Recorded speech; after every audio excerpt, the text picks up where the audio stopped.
যখন আমাকে বললেন নবী মুহাম্মদ প্রত্যেকজন আম্বিয়া কেরামের জন্য গো আমি আল্লাহ স্পেশালি একটা দোয়া করার সুযোগ দিয়েছি, যেই সুযোগটা তারা দুনিয়াতেই গ্রহণ করেছেন। আপনি মুহাম্মদকেও স্পেশালি একটা দোয়ার সুযোগ দিলাম, আপনি দোয়া করেন। আল্লাহর রাসূল বলেন, আল্লাহ আমি যদি দোয়া করি তাহলে কি হবে? আল্লাহ বলেন, যেই বাক্যে দোয়া করবা আমি আল্লাহ হুবহু ওই বাক্যে তোমার দোয়া কবুল করে নিব। আল্লাহর রাসূল বলেন, আল্লাহ বহুদিনে একটা সুযোগ আমার হাতের মাঝে আসছে। সুবহানাল্লাহ, বহুদিনে একটা সুযোগ আমার হাতের মাঝে আসছে। রব্বুল আলামিন যে দোয়ার একটা স্পেশালি অনুমতি দিয়েছেন, সুযোগ দিয়েছেন, আমি কিন্তু গ্রহণ করলাম, রিসিভ করলাম।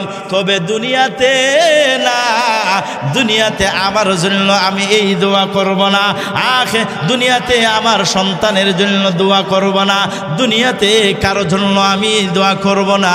আল্লাহর রাসূল বলেন, আমি আমার ওই দোয়াটা করলাম না, আমি রেখে দিয়েছি হাসরের ময়দানে যখন আমার ওই মুমিন মুসলমান উম্মতেরা হইয়া দিগ্ভ্রান্ত হইয়া পেরেশানি হইয়া চতুর্দিকে জাহান্নামের লিলিখান আগুন দেখিয়া পেরেশান হইয়া যাইবে গো।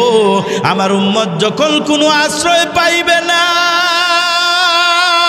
তখন আমি আমার মৌলাকে ডাক দিয়ে বলবো, মৌলা গো আপনারা আমাকে স্পেশালি একটা দোয়ার সুযোগ দিয়েছিলেন, আমি তো দুনিয়ার জীবনে আমার ওই দোয়াটা কাজে লাগাই নাই। আজকে আখিরাতে আমার উম্মত বড় পেরেশান, আমার উম্মত বড় অসহায়। চতুর্দিকে জাহান্নামের আগুন দাউ দাউ করে পাত পাত করে জ্বলতেছে। আমার উম্মত উৎকণ্ঠা আর উদ্যোগে তার গলার পানিগুলো শুকাইয়া গেছে, চলতে পারে না, হাঁটতে পারে না। এ তো পেরেশান, এ তো পেরেশান। আপনি না আমাকে একটা দোয়ার সুযোগ দিয়েছিলেন, বলছিলেন যেই বাক্যে দোয়া করব হুবহু ওই বিষয়ের উপর ওই বাক্যের সাথে কবুল করা হবে। আল্লাহ আমার ওই দোয়াটা কাজে লাগাইয়া আজকে আপনি রাব্বুল আলামিনের দরবারে আমি দোয়া করতে চাই, আমার একটা উম্মতকে ও জাহান্নামের আগুনে দিও না গো, দিও না।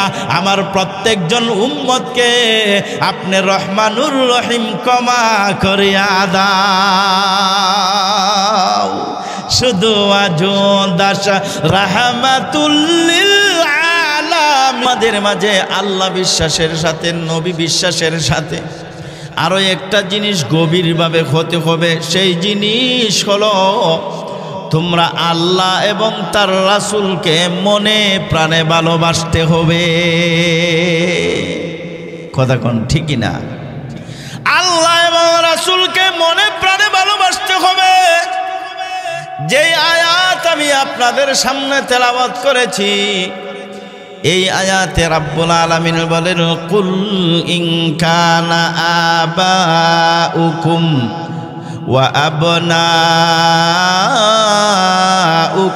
ওয়া ইখওয়ানুকুম ওয়া আজওয়াজুকুম ওয়া আশীরাতুকুম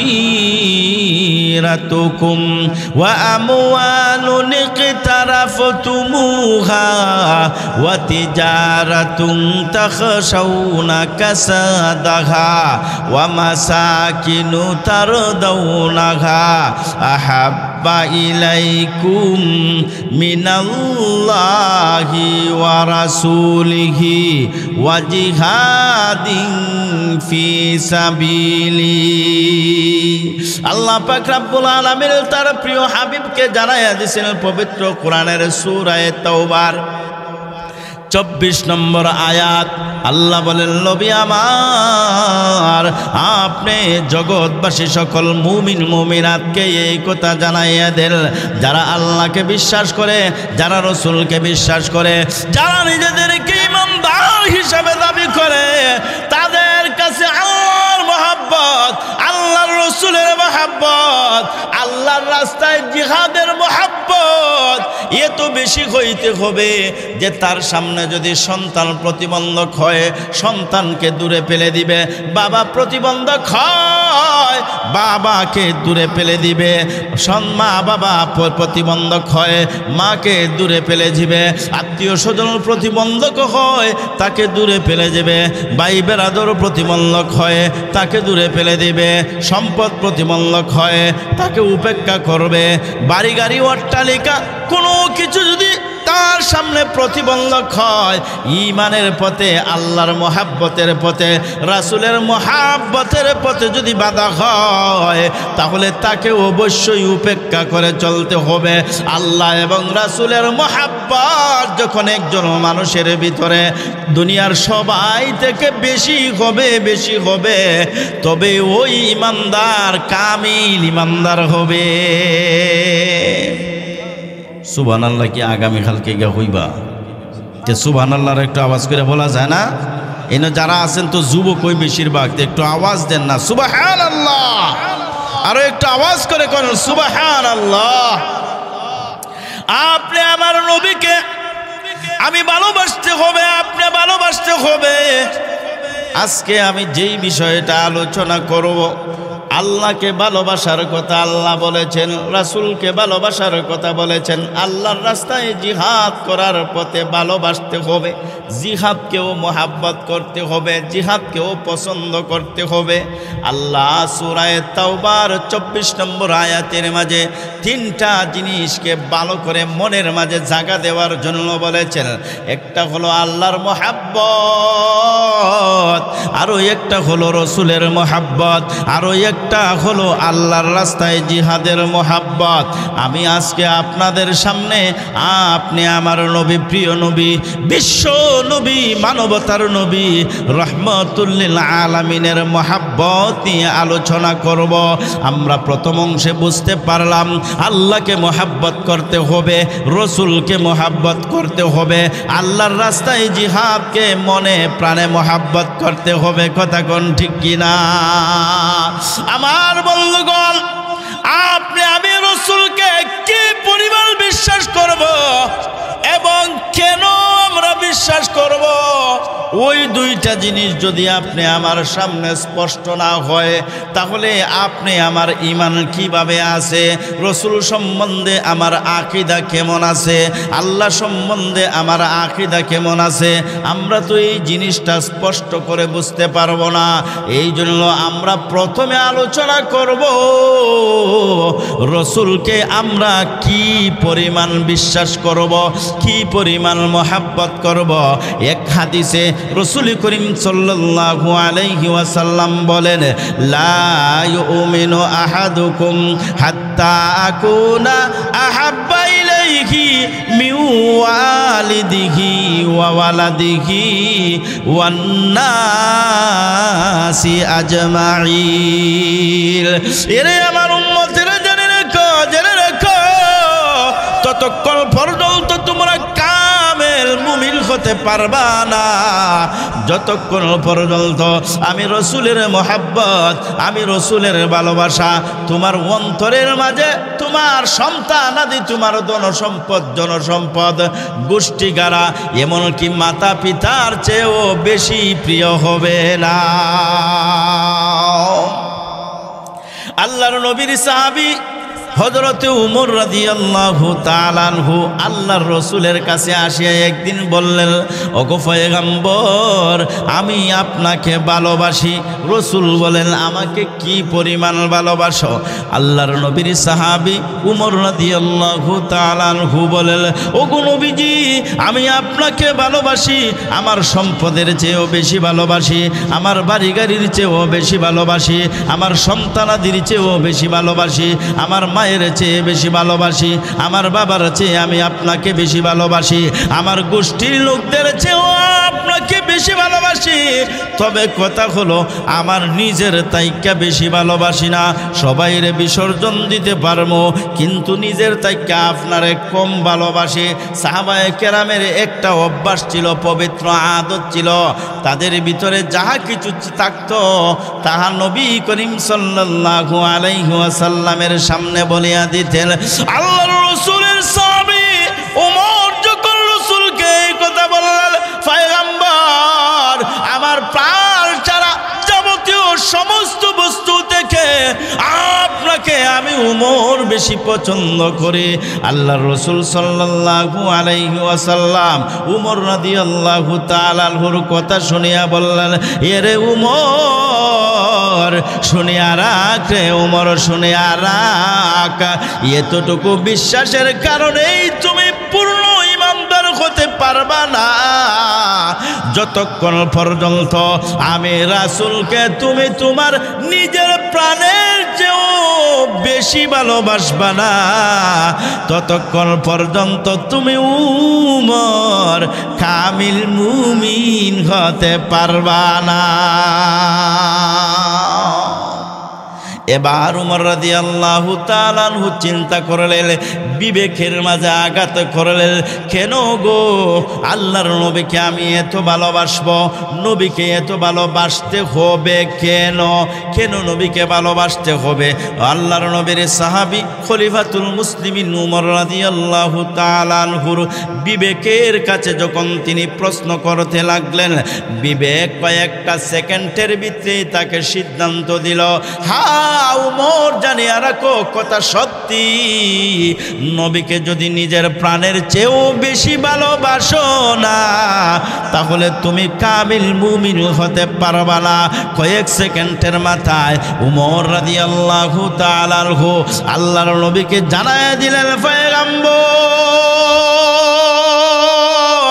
জানিয়া রাখেন গো আমার বিবেক আমাকে সায় দিয়েছে, অবশ্যই অবশ্যই আপনি রহমতুল্লিল আলামিনকে আমি এই মুহূর্ত থেকে আমার জীবনের চেয়েও বেশি ভালোবাসি। उस नाम की लज्जत दिले उस शाख से पूछो,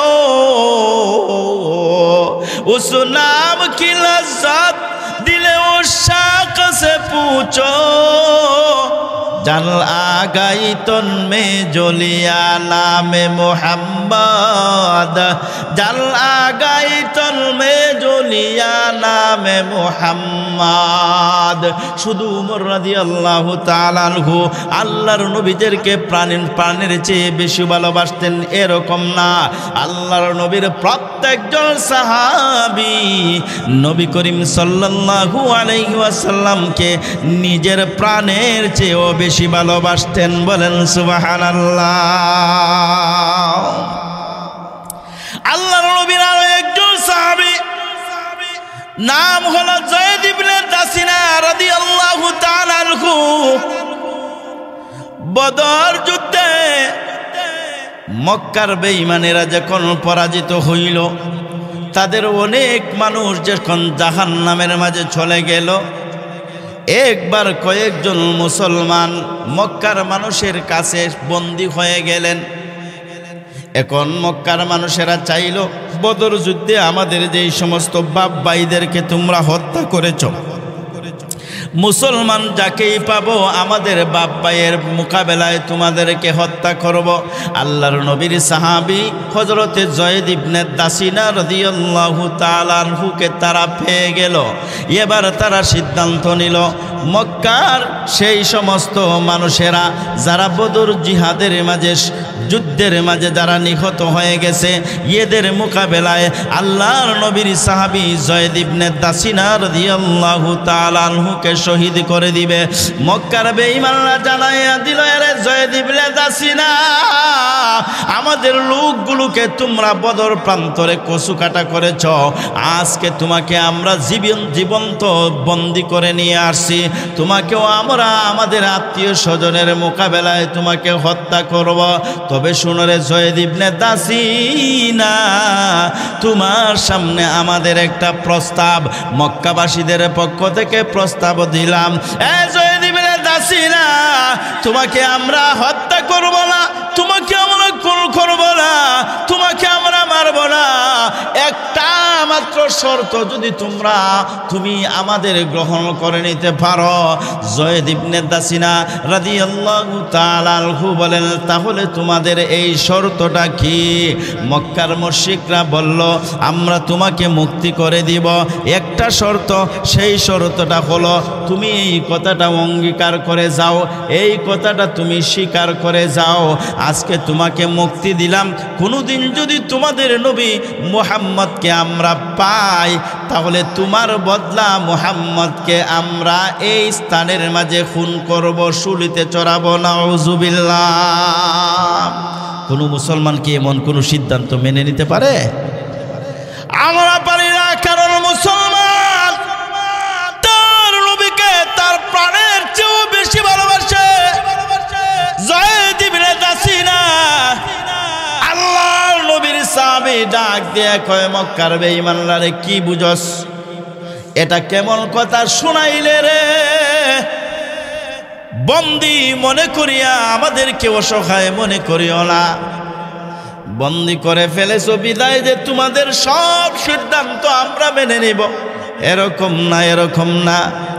মক্কার বেঈমানেরা জেনে রাখ, আমরা আমাদের প্রিয় হাবিবিকে এত ভালোবাসি, আমাদের নবীকে আমরা এত ভালোবাসি, এত মোহাব্বত করি, তোমরা আমাকে ছেড়ে দিয়া আমার জায়গার মাঝে সুযোগ পাইলে পরে নবী মুহাম্মদকে শুলিতে চুরাইবা, এই অঙ্গীকার দেব দূরের কথা, আমি এই কথাটা মুখে আনব, এর বিনিময়েও যদি আমাকে মুক্তি দাও, এতটুকু সহজ কাজও আমি আমার হাবিবের ব্যাপারে করতে পারি না।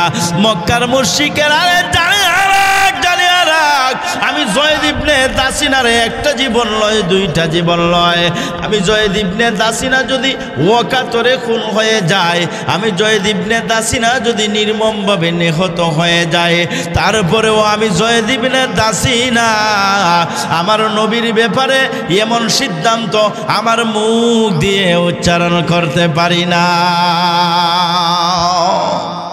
उस नाम की लज्जत दिल मुशाक से पूछो, जल आ गई तन में जोलिया नाम मुहम्मद, जल आ गई तन में जोलिया नाम मुहम्मद। তাহলে আমরা বুঝতে পারলাম সাহাবায়ে কেরাম আম্বিয়া নবী করিম সাল্লাল্লাহু আলাইহি ওয়াসাল্লামকে কি পরিমাণ ভালোবাসতেন। আল্লাহর রাসূল বলেন, শুধু তোমার আত্মীয় স্বজন ভাই বোন তোমার সন্তানাদির থেকে বেশি ভালোবাসলেই ইমানে মুমিন হবে না, কামিল মুমিন হবে না। কামিল মুমিন যদি হতে চাও, তুমি সব কিছু থেকে তোমার প্রাণের থেকেও নবীকে বেশি ভালোবাসতে হবে। কথা কোন ঠিক কিনা? আমার বন্ধুগণ, আপনি আমার ইমানের দাবি, আমার নবীকে, আপনার নবীকে ভালোবাসতে হবে। কিন্তু প্রশ্ন যদি একজন করে ফেলে, অথবা মাথার মাঝে প্রশ্নটায় ঘোরাঘুরি করে, কিসে কারণ, কিসে লক্ষ্য, কিসে বস্তু, যেই কারণে, যেই লক্ষ্যের কারণে আমরা নবী মুহাম্মদ সাল্লাল্লাহু আলাইহি ওয়াসাল্লামকে নিজের প্রাণের চেয়েও বেশি ভালোবাসবো, এর দুই একটা কারণ আপনি আমার বুঝার দরকার আছে কিনা? আওয়াজ করে কোন, আরো একটু আওয়াজ করে কোন, দরকার আছে কিনা?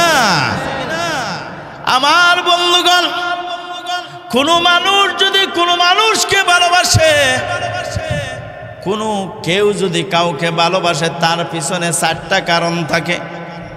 4টা কারণ থেকে যে কোনো একটা কারণের মধ্যে কেউ কাউকে মোহাব্বত করে, পছন্দ করে, ভালোবাসে। তন্মধ্যে একটা কারণ হলো কারো প্রতি যদি কারো অনুগ্রহ হয়, দয়া হয়, কেউ যদি কাউকে কোনো ধরনের অনুগ্রহ করে, দান করে, দয়া করে, তাহলে এই দয়ার বিনিময়ে ওই ব্যক্তি তাকে ভালোবাসে। আপনি আমার নবীকে আমি কেন ভালোবাসবো, আপনি কেন ভালোবাসবেন? মানুষকে যে চারি কারণে ভালোবাসা হয়, কোনো ব্যক্তিকে যে চারি কারণে ভালোবাসে, একটা হলো জামাল, আরেকটা হলো কামাল, আরেকটা হলো কুরাবত, আরেকটা হলো নওয়াবত। মানুষ চারি কারণে কাউকে ভালোবাসে, তোর মধ্যে একটা কারণ হলো অনুগ্রহ। চাইরটা কারণের কথা তো আর বলা যাবে না, কারণ কনকনে বাতাস আর শীতে। এরপরেও আমি যতটুকু সম্ভব আপনাদের সামনে আলোচনা করার চেষ্টা করব। তবে এই একটা পয়েন্টেই আমি আজকে আমার আলোচনাটা করব। আপনি আমার নবীকে আমি কেন ভালোবাসবো, আপনি কেন ভালোবাসবেন? তোর মধ্যেই একটা কারণ হলো রসুলের অসংখ্য অগণিত অনুগ্রহ আপনি আমার প্রতি আছে। বলতে পারেন হুজুর, আজ থেকে ১৫০০ বছর আগে প্রিয় নবী সাল্লাল্লাহু আলাইহি ওয়াসাল্লাম জগৎ ছেড়ে চলে গেছেন গো। ১৫০০ বছর পরে আমাদের প্রতি তার কি অনুগ্রহ। আমার বন্ধুগণ, এই কথাটাই যথাসম্ভব আমি আপনাদের সামনে উপস্থাপন করার চেষ্টা করব। আপনি আমার নবীর পরোক্ষ বা প্রত্যক্ষ অনুগ্রহ আপনি আমার প্রতি আছে, কথা কোন ঠিক কিনা? এই জন্য নবীকে আপনি আমি ভালোবাসতে হবে। পরোক্ষ কয়েকটা অনুগ্রহের কথা আমি আপনাদের সামনে বলি, যেটা আপনি কোরআন হাদিস ছাড়া বুঝতে পারবেন না, বাস্তবে আপনি দেখতে পারবেন না। এমন একটা বিষয় আমি আপনাদের সামনে বলে, ইমাম গাজালি রহমতুল্লাহি আলাইহি তার বিশ্ববিখ্যাত কিতাব মুকাশাফাতুল কুলুবের মাঝে উল্লেখ করেছেন, মহান আল্লাহ রাব্বুল আলামিন যখন এই পৃথিবী সৃষ্টি করার পূর্বে তার আরশে আজিমটা তৈরি করলেন। আরশে আজিমটা তৈরি করার পরে এইভাবে তা কম্পন করতে লাগলো। আরশে আজিম কোনোভাবেই থামে না, কোনোভাবেই থামে না। আরশে আজিম কম্পন করতেছে। আরশে আজিমকে স্থির করার জন্য আল্লাহ রাব্বুল আলামিন আরশে আজিমের উপরের মাঝে লিখে দিয়েছেন একটা পবিত্র কলিমা। কিতাবের মাঝে লেখেন, সেই কলিমাটা ছিল লা ইলাহা ইল্লাল্লাহু মুহাম্মাদুর রাসূলুল্লাহ। সমস্ত মখলুকাতকে তৈরি করার আগে, আসমান জমিন তৈরি করার আগে, আদম আলাইহিস সালামকে তৈরি করার আগে আল্লাহ আরশে আজিম তৈরি করেছেন। আরশে আজিমের কম্পনটাকে স্থির করার জন্য, আরশে আজিমকে শান্ত করার জন্য কলিমায়ে তাইয়্যিবা লিখে দিলেন।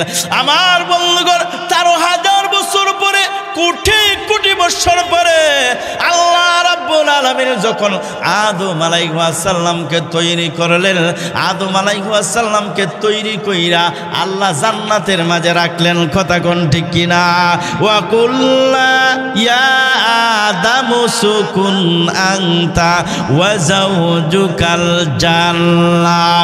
আল্লাহ বলেন, আদম এবং হাওয়াকে আমি বললাম জান্নাতের মাঝে তোমরা বসবাস করো। আদম আলাইহিস সালাম জান্নাতের মাঝে আল্লাহর দিদার নসিবের জন্য, আল্লাহর নৈকট্যশীল আরো কিছু অগ্রসর হওয়ার জন্য নামাজ পড়তেন। নামাজ আরশে আজিমকে কিবলা বানাইয়া আদম আলাইহিস সালাম জান্নাতে নামাজ পড়তেন, নামাজ। আর আরশে আজিমকে তিনি তওয়াফ করতেন, দেখতেন। আরশে আজিমকে তিনি নিজের চোখে দেখতেন। হাদিসের কিতাবের মাঝে আইছে ওয়াসাকফুহু আরশুর রহমান, কারণ জান্নাতের ছাদটাকে আল্লাহ রাব্বুল আলামিনের আরশ দ্বারা তৈরি করে রেখেছে।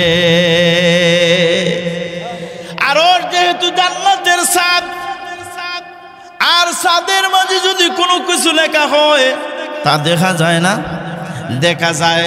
আদম আলাইহিস সালাম যখন আরশে আজিমের দিকে তাকাইতেন, চোখ দ্বারা যখন আরশে আজিমের তওয়াফ করতেন, নমাজের সময় যখন আরশে আজিমকে কিবলা বানাইয়া নামাজ পড়তেন, একদিন তার চোখের সামনে ভেসে উঠল আরশে আজিমের উপরের মাঝে লেখা লা ইলাহা ইল্লাল্লাহু মুহাম্মাদুর রাসূলুল্লাহ। আদম আলাইহিস সালাম আল্লাহকে ডাক দিয়ে কয়, আল্লাহ আজিমের মাঝে একটা লেখা দেখা যায়। লেখার একটা অংশ হলো লা ইলাহা ইল্লাল্লাহ, মানে আল্লাহ ছাড়া আর কোনো ইলাহ নাই। কথা কোন ঠিক কিনা? এই কথাটা তো আমরা জানি, ওগো রাব্বুল আলামিন, এই কথা আমি আদম জানি। তবে একটা কথা হলো, আমার জানা মতন আমি হলাম প্রথম মানুষ, আমার আগে কোনো মানুষ নাই। না, আদম আলাইহিস সালামের আগে কোনো মানুষ ছিল? আমার আগে কোনো মানুষ নাই। রাব্বুল আলামিন আপনার পবিত্র তাওহীদের কথা লা ইলাহা ইল্লাল্লাহর সাথে মুহাম্মাদুর রাসূলুল্লাহ, মুহাম্মদ তো একজন মানুষের নাম বোঝা যায়। রাব্বুল আলামিন গো, আপনার কাছে আমার প্রশ্ন, যেখানে আমি আদম হলাম প্রথম মানুষ, আমার আগে কোনো মানুষ নাই, সেখানে মুহাম্মদ নামে ওই লোকটাকে, যেই লোকটাকে আপনি লা ইলাহা ইল্লাল্লাহর সাথে মিলাইয়া আরশে আজিমের উপরে লিখে রেখেছে। প্রশ্নটা ঠিক আছে না? কথা কোন প্রশ্ন ঠিক আছে না? আল্লাহ দিয়ে বললেন, আল বেদায়া ওয়াল নিহায়ার মাঝে উল্লেখ করেন, তুমি চিনো না, তুমি চিনবা না উনিকে। এই মুহাম্মদ হলো এমন সত্তারে আদম, যে সত্তাকে উসিলা করিয়া আমি আল্লাহ তুমি আদমকেও তৈরি করেছি। ফরমাতে তে আদম কে মুঝে খুলদ বরি মে লেকে খাগুয়া তু বাপে মিলা নামে মোহাম্মদ তকবীর মে কলমে মেলামা জো মে আজামে হায় নামে এলাহি সে মিলা নামে মোহাম্মদ হায় নামে এলাহি से मिला नाम मोहम्मद फरमाते थे आदम के मुझे खुल्द बरी में लेके खा हुआ तू बाप मिला नाम मोहम्मद लेके खा हुआ तू बाप मिला नाम मोहम्मद उस नाम की लज्जत दिल आशाक से पूछो उस नाम की लज्जत दिल उशाक से पूछो जल आ गई तन में जो लिया नाम मोहम्मद जल आ गई तन में जो लिया नाम मोहम्मद रब्बुल आलमीन জানাইয়া দিলেন ঘরে আদম আমার তৌহিদের বাণীর সাথে যে মোহাম্মদ আমি লাগাইয়া রাখিছি রে, এই মোহাম্মদ অন্য কেহ নয়, এই মোহাম্মদ হইল ওই সত্তা যেই মোহাম্মদের কারণে আমি আল্লাহ আসমান তৈরি করেছি, যেই মোহাম্মদকে উসিলা করিয়া আমি আল্লাহ জমিন তৈরি করেছি, যেই মোহাম্মদকে উসিলা করিয়া আমি আল্লাহ আমার আরশে আজিম তৈরি করেছি, যেই মোহাম্মদকে উসিলা করিয়া তুমি আদমকে আমি আল্লাহ তৈরি করেছি। মোহাম্মদকে যদি তৈরি করার আমার উদ্দেশ্য না হইতো তাহলে আমি আল্লাহ আসমান তৈরি করতাম না, আমি আল্লাহ জমিন তৈরি করতাম না, আমার আরশে আজিমকেও আমি তৈরি করতাম না, আমি লৌহ কলম তৈরি করতাম না, এমনকি তুমি আদম পর্যন্ত আমি কাউকেই তৈরি করতাম না। আমার মুসলমান ভাইয়েরা, পবিত্র কোরআনের দ্বারা আমরা হাদিসের দ্বারা আমরা যেই জিনিসটা পাইলাম সেই জিনিসটা হলো আসমান তৈরি করা হইল আমার নবীর খাতিরে, জমিন তৈরি করা হইল আমার নবীর উসিলায়, জান্নাত তৈরি করা হইল আমার নবীর উসিলায়, জাহান্নাম তৈরি করা হইল আমার নবীর উসিলায়, সমস্ত মখলুকাতকে তৈরি করা হইল আমার নবীর উসিলায়। আমি জীবন পাইলাম আমার নবীর উসিলায়, আপনি জীবন পাইলেন আমার নবীর উসিলায়। দুনিয়ার সমস্ত মখলুকাত অস্তিত্বের মাঝে আসলো, জীবনের মাঝে আসলো, তার একমাত্র কারণ হলো মুহাম্মদুর রাসূলুল্লাহ। এই দিক যদি বিবেচনা করেন তাহলে আমার অস্তিত্বের পিছনে একটা পরোক্ষ হাত রয়েছে মুহাম্মদুর রাসূলুল্লাহ, আপনার অস্তিত্বের পেছনে একটা পরোক্ষ হাত রয়েছে মুহাম্মদুর রাসূলুল্লাহ, আসমান সৃষ্টির পেছনে পরোক্ষ হাত রয়েছে মুহাম্মদুর রাসূলুল্লাহ, জমিন সৃষ্টির পেছনে পরোক্ষ হাত রয়েছে মুহাম্মদুর রাসূলুল্লাহ। যেই নবীর খাতিরে আমি তৈরি হইলাম, যেই নবীর খাতিরে খাতিরে আপনি পৃথিবীতে আসলেন, যেই নবীর খাতিরে আসমান তৈরি করা হইল, জমিন তৈরি করা হইল, ওই নবীকে যদি কেউ মোহাব্বত করে না, বিবেকে বলে সে পাগল, সে পাগল, সে পাগল। তার চেয়ে নরাদম এই পৃথিবীতে আর কেউ হতে পারে না। আমার বন্ধুগণ, রাব্বুল আলামিন মানুষ সৃষ্টির পরে সবচেয়ে বড় যে নিয়ামত, আপনি আমি তো আসলাম দুনিয়াতে, বাইরা আমার, আমরা তো মনে করি দুনিয়াতে আসার পরে সবচেয়ে বড় নিয়ামত হইল টাকা পয়সা। যদি লন্ডন যাইতে পারে তাহলে মনে করে গেছে কি, কতক্ষণ ঠিকই না। যদি আমেরিকা যাইতে পারে তাহলে মনে করছে না ওই এখন গেছে জাগাত। কানাডা যাইতে হলো এখন গেছে জাগাত।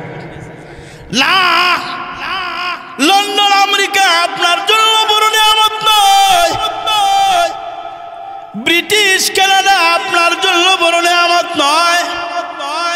বিশাল সম্পদের মালিক হয়ে যাওয়া এই দুনিয়াতে আপনি আমার জন্য বড় নিয়ামত নয়। বাড়ি গাড়ি হয়ে যাওয়া আপনি আমার জন্য বড় নিয়ামত নয় রে মুসলমান। আপনি আমি পৃথিবীতে আসার পরে সবচেয়ে বড় নিয়ামত হলো আপনি আমি হেদায়তের আলো অর্জন করা। হামদে বেহদ মর খুদায়ে পাকেরা আকে ইমাদাদ মুশতে খাকেরা। আপনি আমার মতন ছোট্ট একটা মানুষ, মহাকাশের তুলনায় যার কোনো অস্তিত্ব নাই, মহাকাশের বিশাল এরিয়ায় যেখানে এই সারাটা পৃথিবী একটা বালুকণার চেয়েও ছোট, সেখানে 3.5 হাত মানুষের কোনো অস্তিত্ব নাই। কিন্তু আপনি আমি দামি হয়ে গেলাম, মর্যাদাবান হয়ে গেলাম যখন আমার ভিতরে আপনার ভিতরে আল্লাহর পক্ষ থেকে দেয়া হেদায়েত চলে আসলো। সুবহানাল্লাহ। দুনিয়ার কোন নিয়ামতই আপনার জন্য সবচেয়ে বড় নিয়ামত নয়। আপনি আমি দুনিয়াতে অস্তিত্ব লাভ করার পরে সবচেয়ে বড় নিয়ামত হলো মহান মৌলায়ে করিমের পরিচয় লাভ করা। আল্লাহরে যে চিনতে পারছি আমরা, কলিমা যে পড়তে পারছি, রসুলকে যে চিনতে পারছি, এটা হলো দুনিয়ার সবচেয়ে বড় নিয়ামত।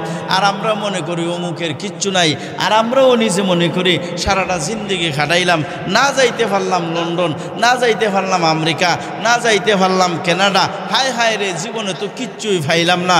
ও ভাই, তুমি হতাশ হইও না। তোমার সবচেয়ে বড় নিয়ামত হলো পৃথিবীতে আসার পরে আপনি যে তৌহিদের প্রতি বিশ্বাসী হতে পারছেন, আল্লাহর প্রতি বিশ্বাসী হতে পারছেন, ঈমানদার হতে পারছেন। সৃষ্টির পরে আল্লাহর সবচেয়ে বড় অনুগ্রহ হলো আল্লাহর পক্ষ থেকে হেদায়েত লাভ করা। আওয়াজ করে বলেন সুবহানাল্লাহ। সৃষ্টি হওয়ার পরে আপনি আমি হেদায়েত লাভ করা, এটা হলো প্রাণী জগতের, বিশেষ করে মানব জীবনের সৃষ্টির পরে সবচেয়ে বড় নিয়ামত। সৃষ্টির পরে বড় নিয়ামত এটা নয় যে বিশাল টাকার মালিক। আল্লাহর পরিচয় পাওয়া, হেদায়েত পাওয়াটা হলো বড় নিয়ামত। কারণ দেখেন, আপনি যদি পয়সাওয়ালা হন, আপনি যদি টাকাওয়ালা হন, আপনার যদি ছেলে সন্তান হয়, আপনার যদি মেয়ে সন্তান হয়, আপনার যদি ঘরবাড়ি হয়, আপনার যদি অট্টালিকা হয়, আপনার কোনো কিছুর যদি অভাব না হয়, সমস্ত যাবতীয় আয়োজনও যদি আপনার সামনে থাকে, কিন্তু 60 বছরের জিন্দগি আর 70 বছরের জিন্দগি, এর পরে তো আর থাকতে পারবা না। বেশ থাকা বেশ 80 বছর, 100 বছর, 200 বছর হইলে তো আর উপায়ই নাই। কথা কোন ঠিকই না? 200 বছর হইলে তো আর উপায় নাই। আন্তর্জাতিক মিডিয়া হলে ইয়া হইব বাংলাদেশের মাঝে সবচেয়ে বয়সী বয়োবৃদ্ধ মানুষের খোঁজ পাওয়া গেছে। কথা কোন ঠিকই না? 60 বছর 70 বছরে আপনার যাবতীয় সবকিছু শেষ হয়ে যাবে। দিনের পর দিন মেহনত করিয়া, রাতের পর রাত মেহনত করিয়া যে সম্পদটা আপনি জুড়াইছেন, চোখ বন্ধ হওয়ার সাথে সাথে আর থাকবো নি আপনার। চোখ বন্ধ হওয়ার সাথে সাথে তার থাকবে না রে ইমানদার। এর ইমানদার একটু চিন্তা করে দেখো গো, তোমার সন্তানাদি যারা আছে এরা শুধু কবর পর্যন্ত তোমাকে নিয়ে আসবে। বাড়ি গাড়ি যেগুলো আছে এগুলা তো তার বাড়ির মাঝেই দাঁড়াইয়া থাকবো। গাড়ির অবস্থা হবে এরকম, না চালাইলে আপনার সাথে যাবে না, সব কিছু জমিনের মাঝে পড়ে থাকবে। এই 60 বছর জিন্দেগি আর 70 বছর জিন্দেগির অর্জনের মাধ্যমে হয়তো আপনি অনন্তকাল জাহান্নাম অথবা অনন্তকালের জান্নাত পাইবেন। কিন্তু অনন্তকালের জান্নাত যদি পেতে চাও রে ইমানদার, এর জন্য কিন্তু হেদায়েতের প্রয়োজন, আল্লাহর পরিচয় লাভ করা প্রয়োজন, আল্লাহর প্রতি বিশ্বাস স্থাপন করা প্রয়োজন। অনন্তকালের জান্নাত যদি পেতে চাও, জাহান্নাম থেকে যদি মুক্তি পেতে চাও, তার জন্য ইমানদারির প্রয়োজন আছে কিনা? এই যুগে যুগে যারাই মুক্তি পেয়েছে, যারাই জান্নাতি হয়েছে, জাহান্নাম থেকে যারাই মুক্তি লাভ করেছে, হেদায়েত ছাড়া, হেদায়েতের আলো ছাড়া, কোরআনের আলো ছাড়া, ঈমানের জ্যোতি ছাড়া কেউ মুক্তি পায় নাই। আমার বন্ধুগণ, এই যে হেদায়েতের আলো আদম আলাইহিস সালাম থেকে নিয়ে পয়গম্বর ঈসা পর্যন্ত 1,24,000 পয়গম্বরকে দেওয়া হয়েছে। সমস্ত হেদায়েতের আলোর উৎস হলেন আপনি আমার নবী মুহাম্মদুর রাসূলুল্লাহ। আদম নবীকে নবুয়ত দান করা হয়েছে আমার নবীর নবুয়তের আলো থেকে।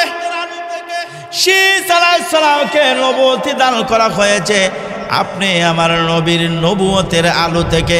ইব্রাহিম নবীকে নবুয়ত দেওয়া হয়েছে আমার নবীর নবীজির আলো থেকে।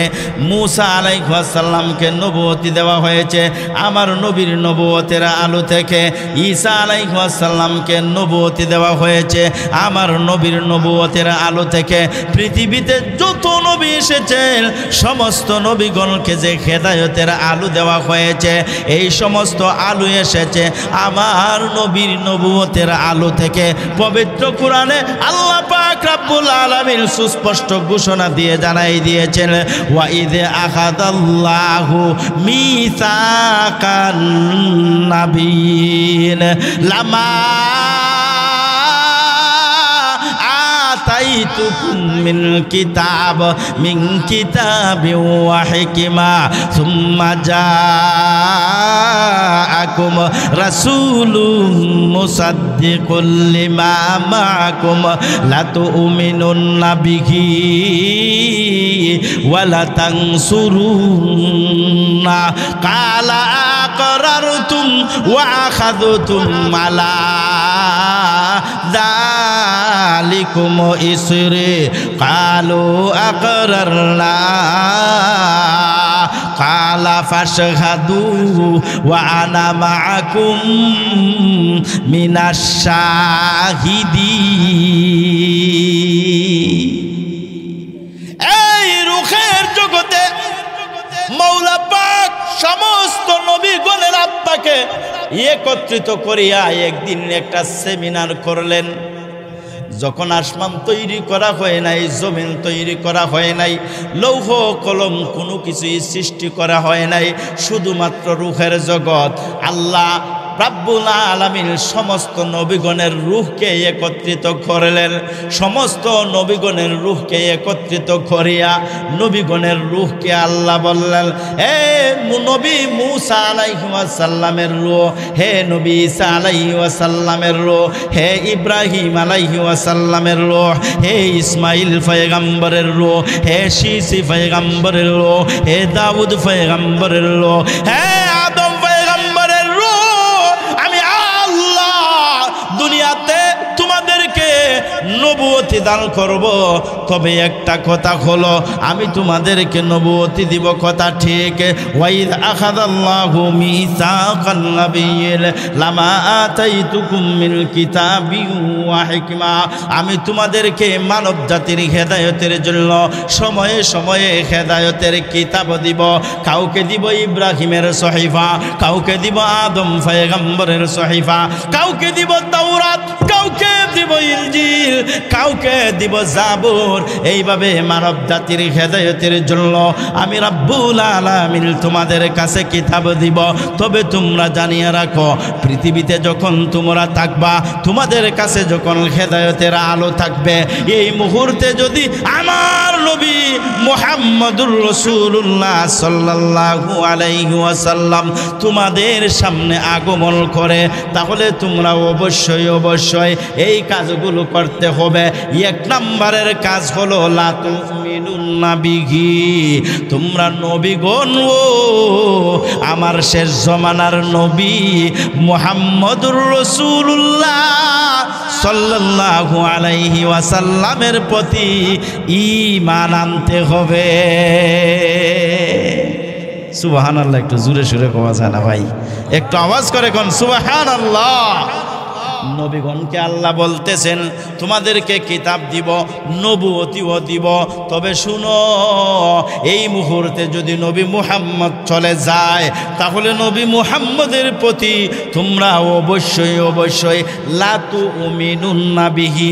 আরবি ব্যাকরণের এখানে গুরুত্বপূর্ণ একটা পয়েন্ট, অবশ্যই তোমরা আমার নবী মুহাম্মদের প্রতি ঈমান আনতে হবে।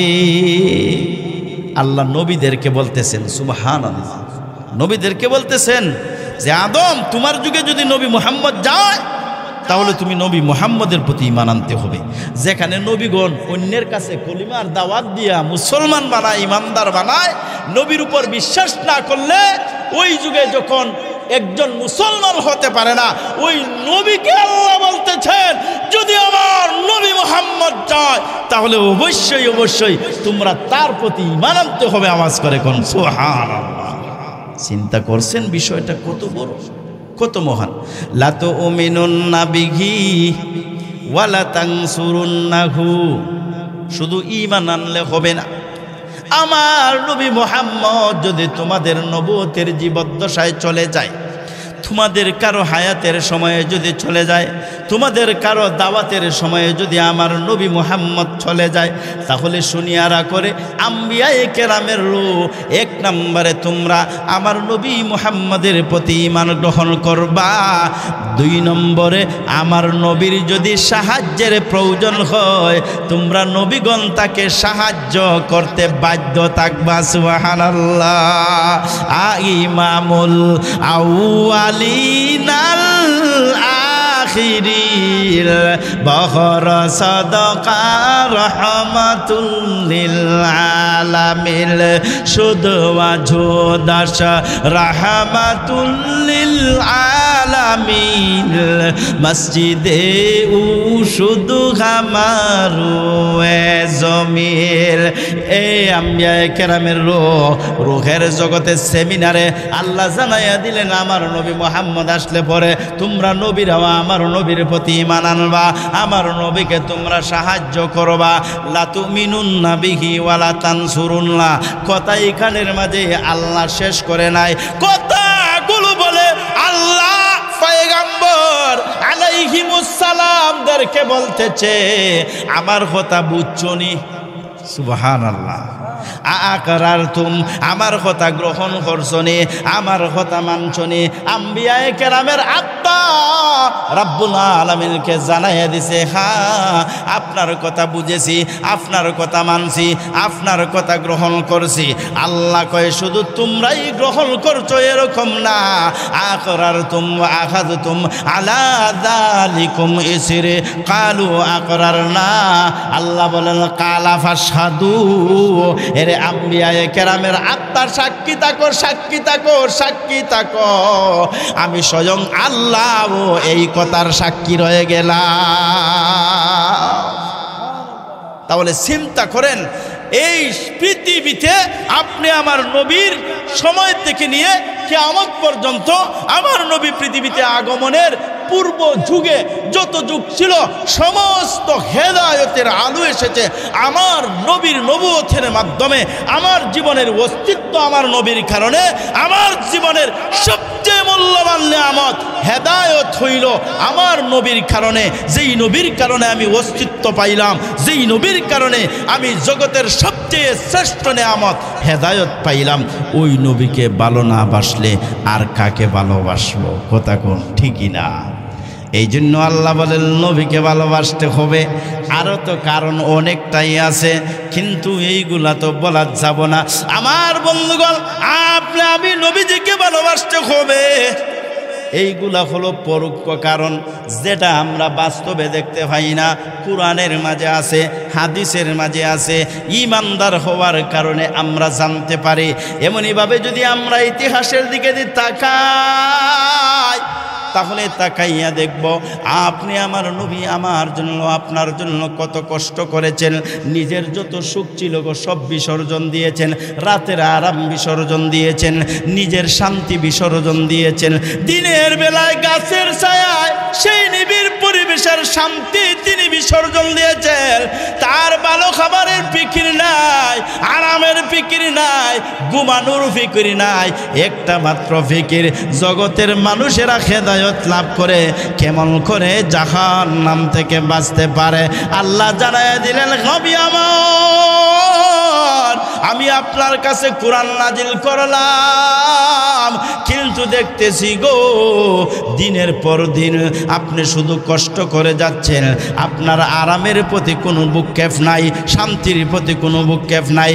খাইবেন এই ধরনের কোনো ফিকির নাই, গোসল করবেন এমন কোনো ফিকির নাই।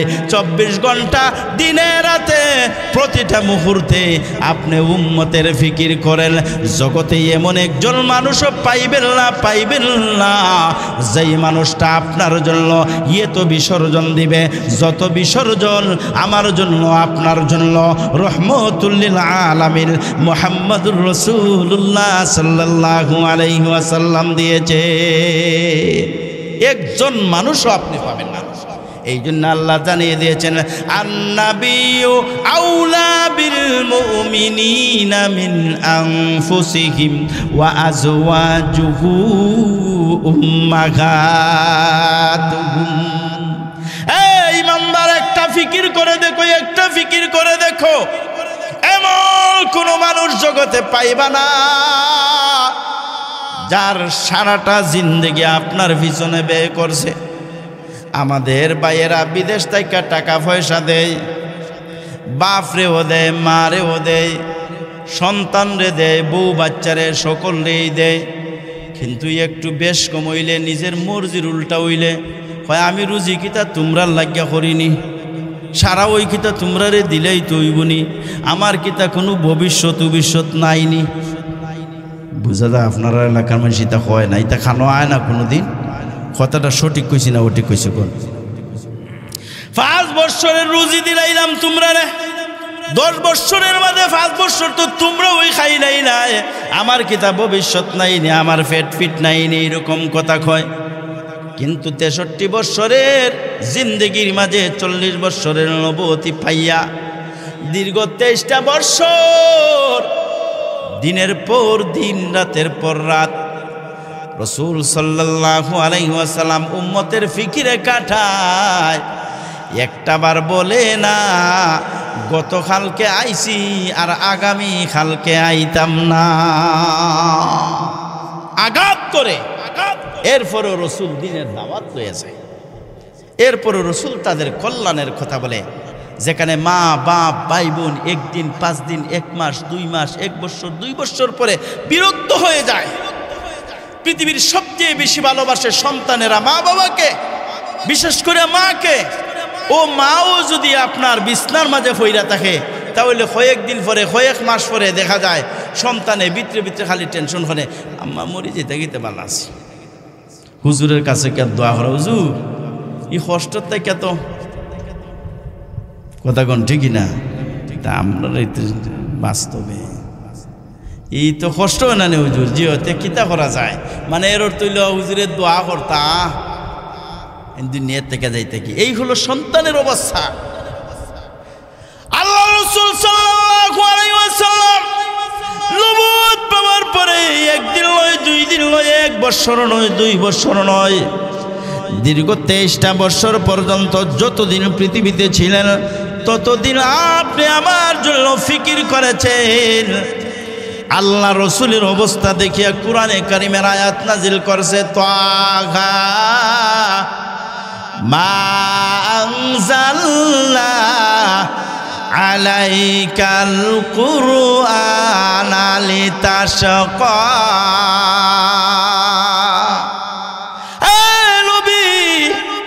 দাওয়াতটা পৌঁছিয়ে দিবেন, এই যতটুকুই আপনার জিম্মাদারি। আপনি তাদেরকে কলিমা পড়িয়া মুসলমান বানাইতে হবে, এমন জিম্মাদারি, এমন টেনশন আপনার না। কিন্তু আমি আল্লাহ তো দেখতেছি মানুষ কেন ইমানদার হয় না? যদি ইমানদার হয় না চিরস্থায়ী জাহান্নামী হয়ে যাবে। মানুষ যদি ইমানদার হয়ে জান্নাতি হবে। মানুষ কেন জাহান্নাম থেকে মুক্তির পথ অবলম্বন করে না? মানুষ কেন জান্নাতের দিকে দিয়ে আসে না? আপনি তো দিনের বেলায়ও পরিশ্রম করেন, রাতের বেলায়ও তো আপনার এই ফিকির। নবীজি গো, আপনি শুধু দাওয়াতটা পৌঁছাইয়া দিবেন, এতটুকু জিম্মাদারি দিয়ে আপনাকে আমি প্রেরণ করেছি। কিন্তু আপনি আপনার উম্মতের এত ফিকির করেন, এত ফিকির করেন, এত বিশাল ফিকির করার জন্য আমি আল্লাহ আপনার কাছে কোরআন নাজিল করি না। কেমন ফিকির করছেন? অপর আয়াতে রাব্বুল আলামিন বলেন, লাআল্লাকা বাখিউন নাফসাকা আল্লা ইয়াকুনু মুমিনিন।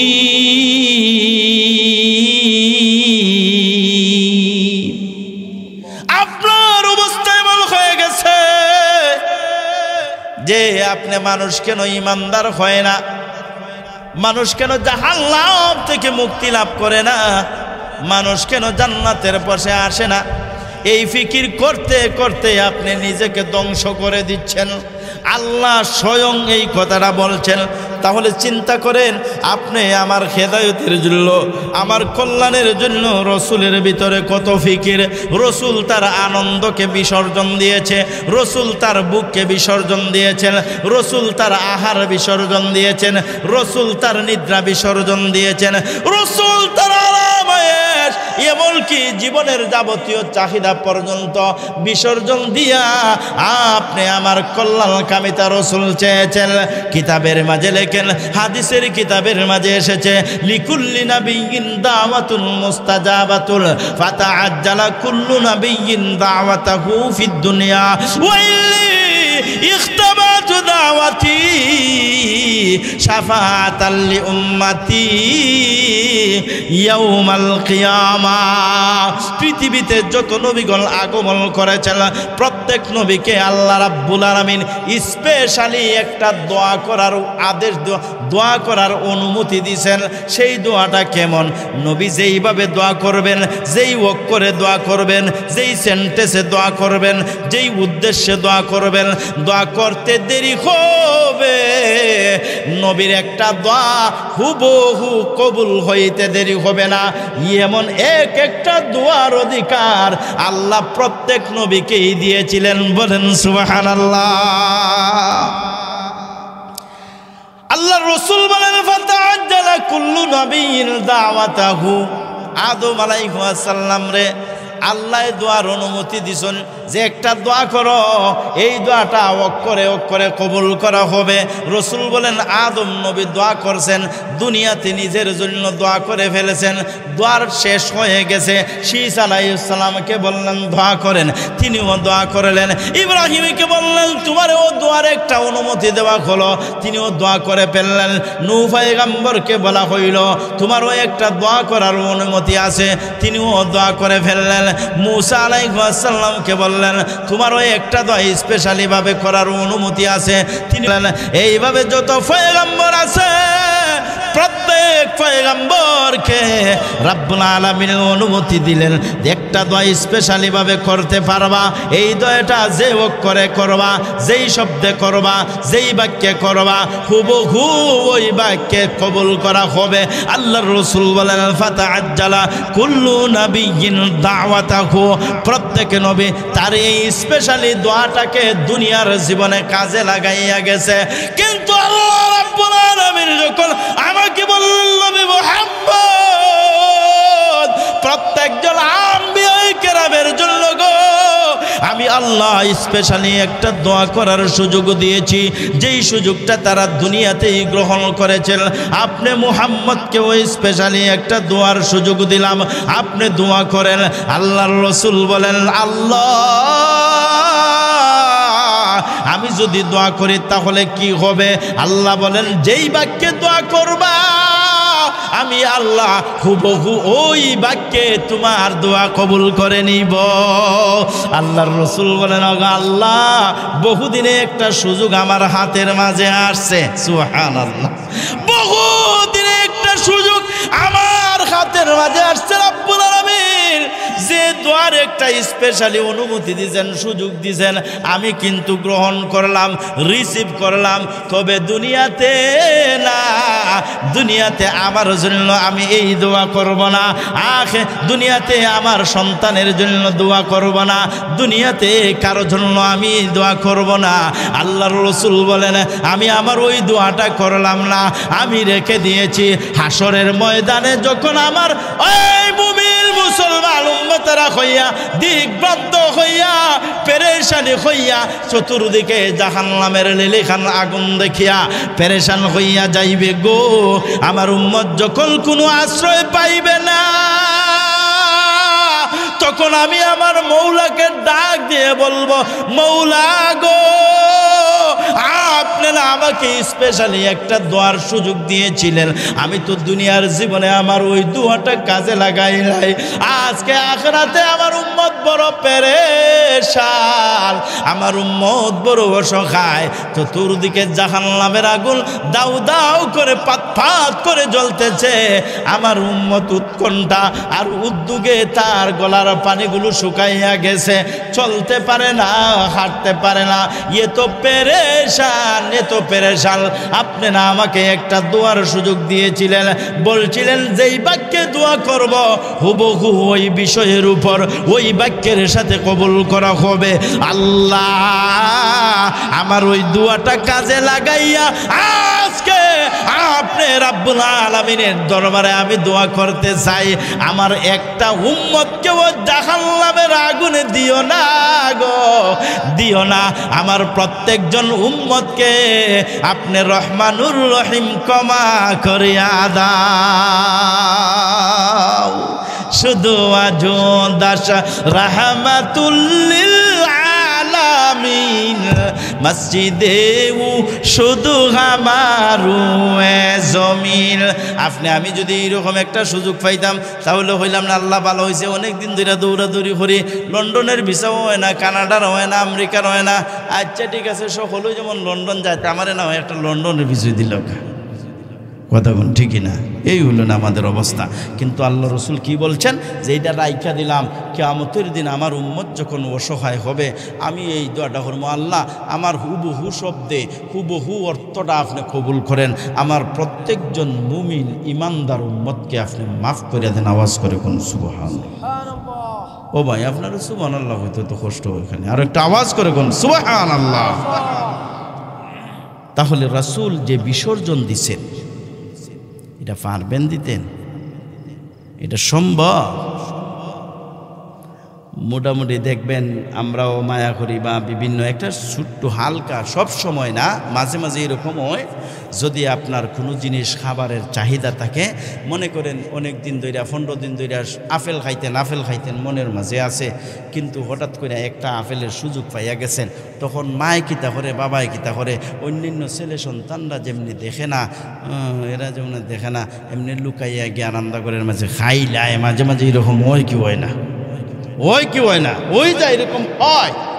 মা বাবা সন্তানকে ভালোবাসে, এটা কথা ঠিক, কিন্তু মাঝে মাঝে এরকম বিপরীত করে, কিন্তু রসুল একটা মুহূর্তের জন্য আপনাকে আমাকে বলেন নাই যেই নবী তার নিজের সুখ দুঃখ সব কিছু আমার জন্য বিসর্জন দিল, তার চাহিদাটাকে আমার জন্য রাখলো, এই নবীরে ভালোবাসবেন না তো কারো ভালোবাসবেন? কথা কোন ঠিকই না?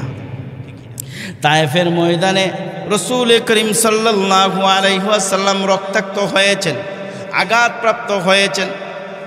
যেই শরীরের মাঝে মশা মাছি বসা নিষিদ্ধ, আল্লাহর পক্ষ থেকে নিষিদ্ধ হলো বসবা না। বর্ণনার মাঝে পাওয়া যায় আল্লাহর রসুলের উপর মশা বসা নিষেধ, মাছি পোকামাকড় বসা নিষেধ ছিল, কিন্তু ওই শরীরটাও বেঈমান কাফিররা রক্তাক্ত করেছে কিনা? এই শরীরটাও রক্তাক্ত করেছে। অবশেষে রসুল করিম সাল্লাল্লাহু আলাইহি ওয়াসাল্লামের শরীর থেকে রক্ত বের হয়ে হয়ে এইভাবে গড়াইয়া গড়াইয়া পড়তে পড়তে পায়ের মুজা পর্যন্ত এসে রক্ত জমা হয়ে গেল। আল্লাহর নবীর রক্ত বড় মূল্যবান রক্ত, বড় দামি রক্ত, এটা মাটির মাঝে ঝরবে রব্বুল আলামিনের সেই আজমতে এবং জালালতে তা গ্রহণ করে না। রব্বুল আলামিন ওই পাহাড় রক্ষণাবেক্ষণকারী ফেরেশতাকে ডাক দিয়ে বললেন, যা রে ফেরেশতা যা, মক্কার ওই পার্শ্বে একটা পাহাড় আছে আর তায়েফের ওই পার্শ্বে একটা পাহাড় আছে, মাঝখানে হইল মক্কা আর আরেক সাইডে দিয়ে হলো তায়েফ। দুই শহরের মাঝখানের দুই সাইডে দিয়া পাহাড় আছে।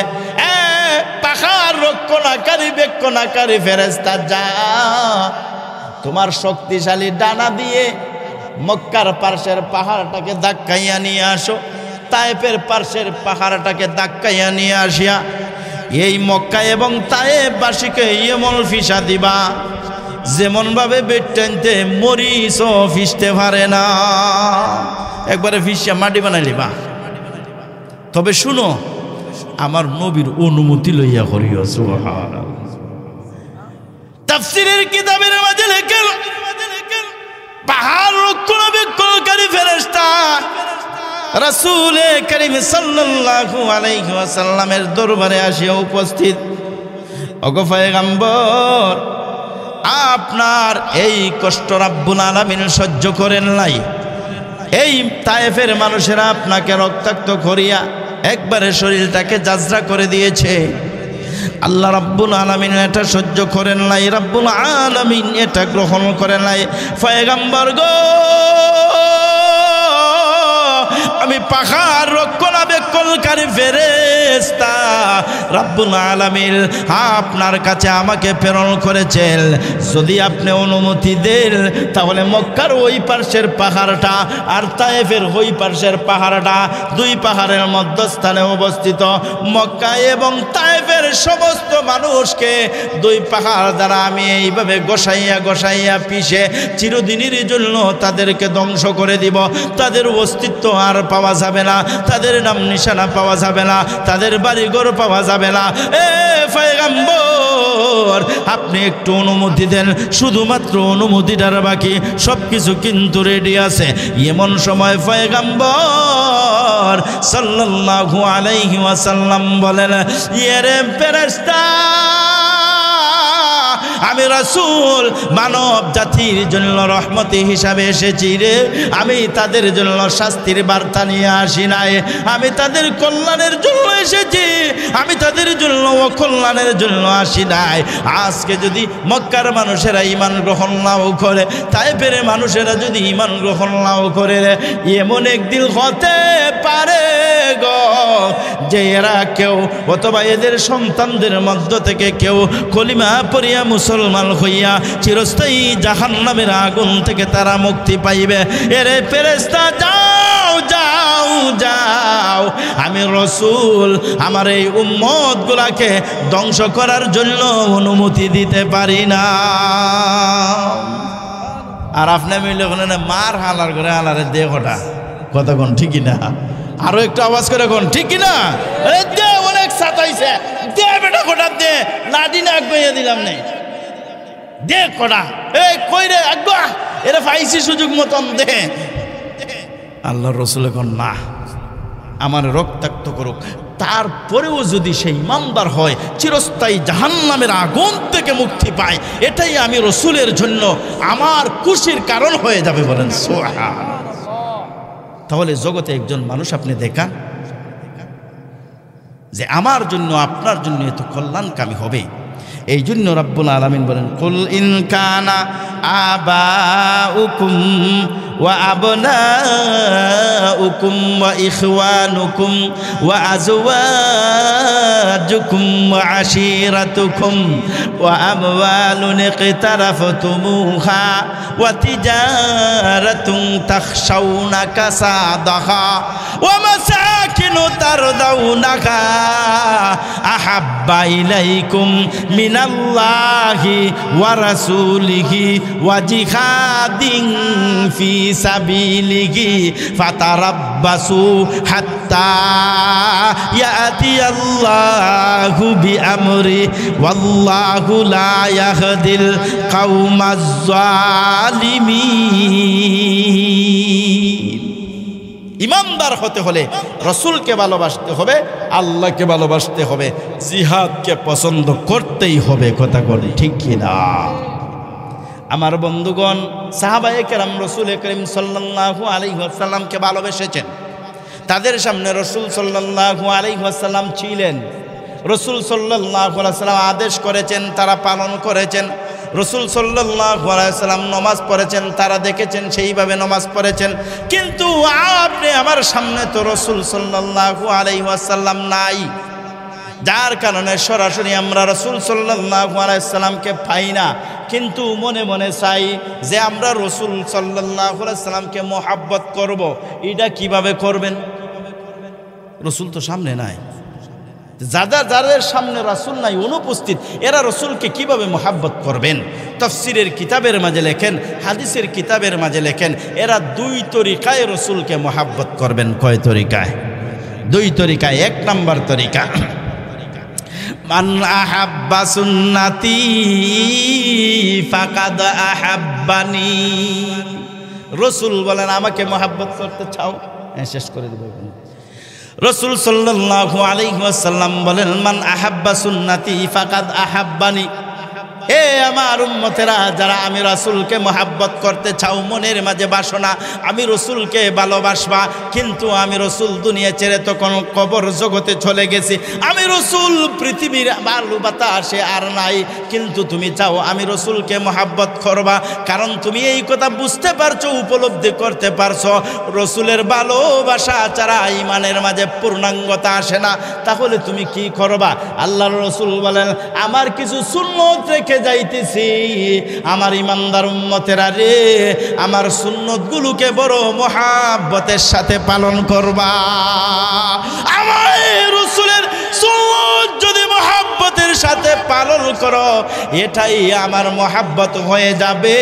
আর আমার মহাব্বত নিয়ে, সুন্নত নিয়ে যদি তুমি কবরের মাঝে যাইতে পারো, আমি রসুলের সাথে তোমার হাসর হবে। আমি রসুল তোমাকে নিজে হাউজে কাউসারের পানি পান করব। জান্নাতের মাঝে তুমি উম্মত, আমি রসুলের কাছে থাকবা। আমি রসুলকে যখন ইচ্ছা দেখতে পাইবা, জান্নাতের মাঝে আল্লাহ রাব্বুল আলামিন তোমার মর্যাদাকে বিরাট করে বাড়াইয়া দিবে। এই জন্য ভাইয়েরা আমার, অনেক মানুষের আদর্শ তো গ্রহণ করলেন, একবার রসুলের আদর্শটা গ্রহণ করেন। কথা কোন ঠিক কিনা?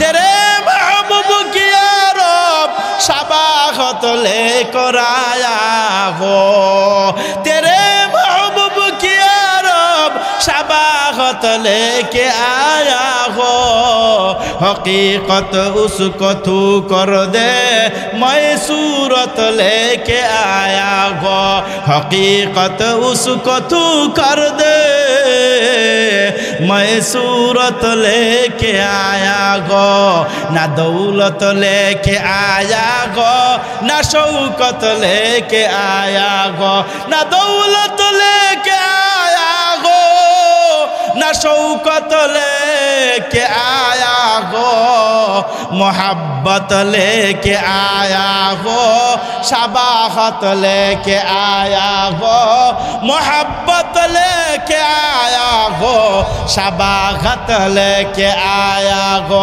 ও ইমানদার ভাইয়েরা, বাড়িঘর থেকে যে সমস্ত মা বোনেরা আমি ওদমের আলোচনা শুনছেন গো, আজকে তোমাদের কাছে মেসেজ দিয়ে চাই, কিয়ামতের দিন যদি রাসূল বলেন, এ আমার উম্মত, তুমি তো আমার উম্মত নি, তুমি তো যখন পিপাসার্ত হইয়া রাসূল সাল্লাল্লাহু আলাইহি ওয়াসাল্লামের হাউজে কাউসারের পানি খাইতে যাইবা, তখন হয় তুমি নি আমার উম্মত, তখন তো আমরা হইম ওই উম্মত, ঠিক আছে বলে তুমি উম্মতে তোমার মুখের দাড়ি হই, তুমি আমার উম্মতে তুমি দাড়ি হইবা, তুমি আমার উম্মত কিন্তু তোমার মাঝে আমার সুন্নত ছিল নি, তুমি আমার উম্মত তোমার কাছে মিসওয়াক আসেনি, তুমি আমার উম্মত পেশাব করিয়া পানি লওনি, তুমি আমার উম্মত ডিলা লওনি, ডাইরেক্ট উঠি যাও কি কয় খালি উঠে না হুজুর দাঁড়াইয়াও চাইরাতে, এটা পেশাব করে তো ডিলা লয় না ওই বইয়াও পর্যন্ত পেশাব করে না। কিয়ামতের দিন যাইব হাউজে কাউসারের পানি খাইতো, আল্লাহর রাসূল কইবা আচ্ছা দিলাই আইছে যেমন, ফেরেশতা কইবা খবরদার আল্লাহ দেন না যেন, এটা সারা জিন্দগি বাবাত দি চা খাইছে আসেনি, এ ফ্যাশন বাড়াইছে ফ্যাশন বুঝছেনি। আগে তো না ওই কম বয়সী আমার ছোটো ভাই এরা বুঝতো না দেখা খাইতো, এখন দেখি বুড়া বেটান তো খায়। আপনারা দেখুন নি, তা না খালে আমরাও দেখি, চোখে কোনো সমস্যা আছে দেখুন নি, বাজারও বুড়া বেড়ান তো খায়, দাড়ি সাদা হয়ে গেছে কি এবার বাবার দিয়ে চা খায়, ও চা কিতারে বা অতদিন দেখছি খাম করতে করতে গাম ছুটাই তাই, এখন দেখি বাবার দিয়ে চা খাও, এখন ভুয়া বিদেশ পাঠাই দিচ্ছে, এই জন্য বেটা স্টাইল শিখছে। तेरे महबूब की अरब शबाहत लेके आया हो, हकीकत उसको तू कर दे मैं सूरत लेके आया हो।